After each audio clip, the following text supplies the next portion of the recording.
El tema ANSES, me están llamando mucha gente, la atención virtual, ¿cómo está catalogando? ¿Se pueden hacer todos los trámites? Ahora ha anunciado que más trámites se pueden hacer. Esto, desde, digamos, lo que se presenta como factible a la realidad, ¿pasa, ha mejorado o no? ¿Sigue siendo engorroso el tema?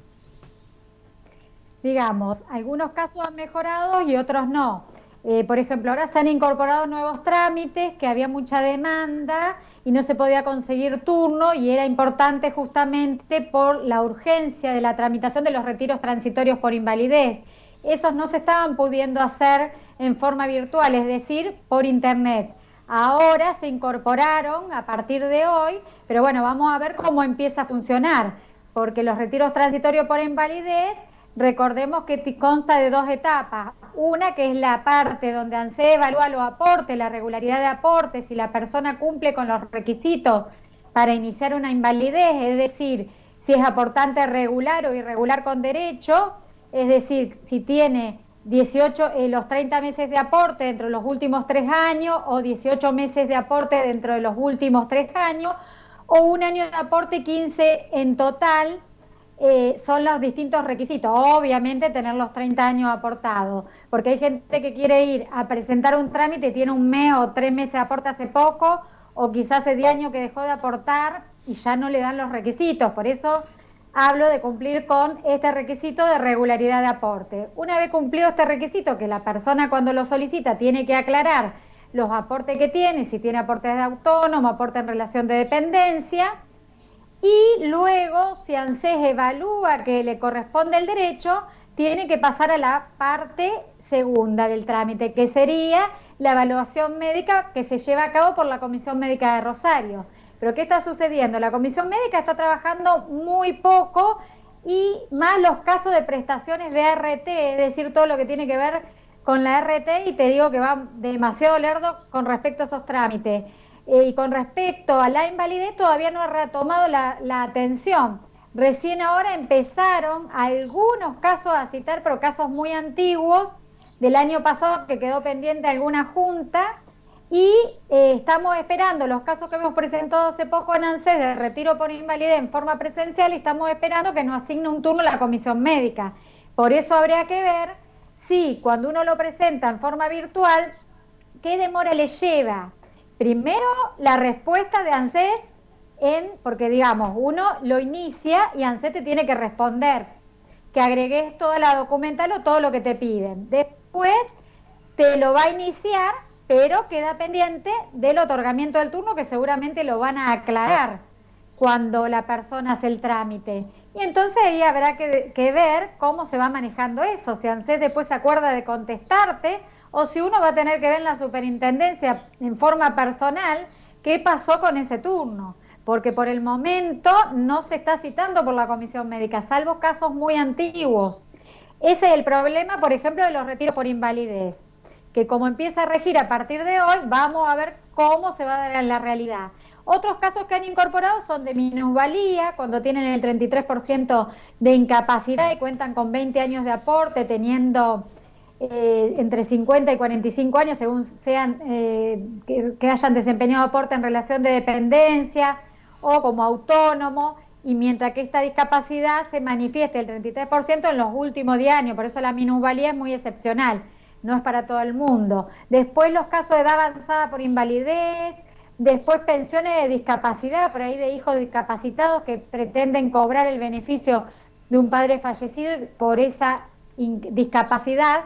La ley puede ampararlos, siempre y cuando obviamente en la junta médica se evalúe que esa incapacidad llega al 66%, no cualquier incapacidad da lugar a ese beneficio. Pero bueno, estos trámites han sido incorporados también.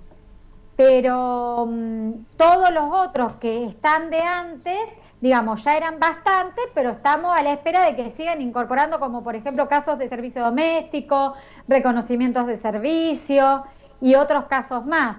Se ha avanzado, digamos, pero habría que ver cómo va a funcionar esto de ahora en más. Y con Perfecto. respecto a mi experiencia en lo virtual, digamos, la mayoría de los casos ya han sido resueltos y han demorado entre un mes y medio, Bueno, más o menos. entre que uno lo presentó Ujú. y entre que lo resolvieron. Pero hay otros casos que los operadores, es decir, la persona que toma el trámite de ANSES se cuelgan directamente, es decir, se desconectan totalmente, se les pasa ese trámite y jamás te contestan. Entonces tenemos muchos reclamos que la gente nos dice, ¿cómo puede ser? Yo hace más de 2 meses que presenté mi jubilación en forma virtual confiando en eso y ni siquiera me esforcé por conseguir un turno y resulta que jamás me contestaron.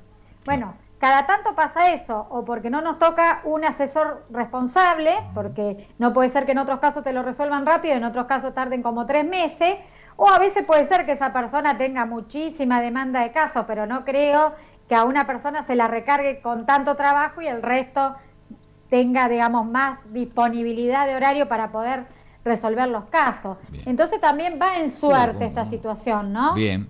Bueno, en la mayoría de los casos van resolviendo. Está bien. Pero no es tan sencillo para la gente, ¿eh? Doctora, acá me pregunta Rosa González, dice, ¿alguien le podía preguntar a la doctora Franco si sabe que dicen que el IFE lo van a cobrar los mayores de 60 años? Pregunta Rosa González. No, en realidad con respecto a eso no he escuchado. Sé que las condiciones siguen siendo las mismas de antes, que no tienen que tener beneficio jubilatorio, que nadie en la familia tiene que tener otro ingreso, los monotributistas A y B, y eso va a depender. Si hay una persona que cumple con algunos requisitos, digamos, y algo de eso se llega a modificar, bueno, pero por el momento no. Lo mismo me están consultando por el 5º IFE, y les remarco que todavía no han pagado el 4º IFE, así que el 5º no lo sabemos.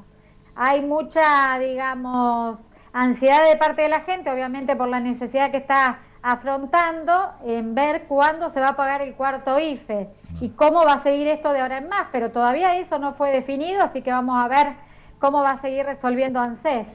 Bueno, tenía mensaje que creo que le pasó la Solventura, doctora, para responder para las consultas. Sí, uno de los mensajes, si el bolsón de PAMI se paga a jubilado y también a pensionado, sí, obviamente, a jubilado y pensionado de la nación, no de la provincia, todo aquello que cobran por ANSES. Pueden ser una persona que cobra una jubilación o una persona que cobra una pensión derivada del fallecimiento de esposo, esposa, concubino, o de hijo, obviamente. Aquellas personas que son jubilados o pensionados tienen derecho en la medida que estén incluidos ya desde antes en el listado de los beneficiarios del bolsón. Eso por un lado, que creo que había sido Guillermo el que había preguntado. Y después hicieron otra pregunta respecto a una pensión por fallecimiento que tienen que gestionar de un hijo discapacitado que ha fallecido su madre y que todavía en el sistema no figura el fallecimiento y por lo tanto no pueden iniciar la pensión. Con respecto a eso, bueno, no me han aclarado si tienen una cierta idea del motivo. Yo la experiencia que he tenido, que he visto casos que en virtud del COVID, que han fallecido por COVID, no le han, o a raíz de esta situación del COVID, no le han ingresado, no le han tomado el DNI e ingresado el número de DNI, sino las huellas dactilares. Al hacer esto, el acta de defunción sale, en vez de decir DNI, dice huellas dactilares. Entonces, de esa manera el sistema no toma ese fallecimiento y en ANSES tampoco se podría ir a realizar el trámite en forma, supongamos, si consiguen un turno para una ADP, porque ese acta va a estar mal. Hay que rectificarla en el registro civil que la extendió, Rosario, San Lorenzo, según donde hayan fallecido, pedir un turno en el registro para rectificación de acta y ir con el DNI de la persona, que muchos lo tienen en su casa, para ir a rectificar ese acta. Y tiene que ir el que va a ser beneficiario, el cónyuge, que va a iniciar después el trámite de la pensión, o puede ser un hijo, el que firmó el acta de función. Algunos de ellos tienen que ir a arreglar este tema en el registro civil, pero con turno, en forma personal no los van a atender. De todas maneras están dando turno prácticamente para diciembre para todas esas cuestiones en el registro civil. Puede ser que en este caso haya sucedido eso, porque si hace más de 2 meses que falleció, no puede ser que a la fecha no esté cargado el fallecimiento.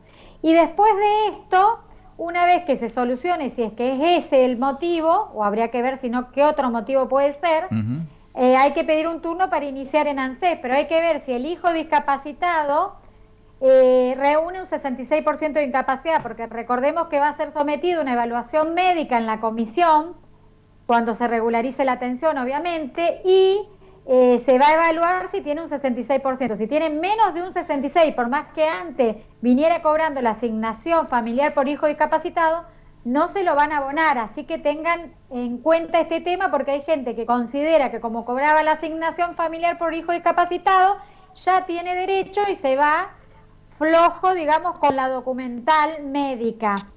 Y entonces seguramente el resultado va a ser negativo, después en la comisión médica se lo van a rechazar por no reunir ese 66% de incapacidad. Eso lo tiene que consultar. Si no sabe, lo tiene que ver o con un abogado o con el médico legista que lo pueda asesorar si reúne ese porcentaje de discapacidad. Y este trámite ahora fue incorporado en forma virtual, que veremos cómo va a funcionar porque desconocemos, porque acaba de implementarse en el día de hoy.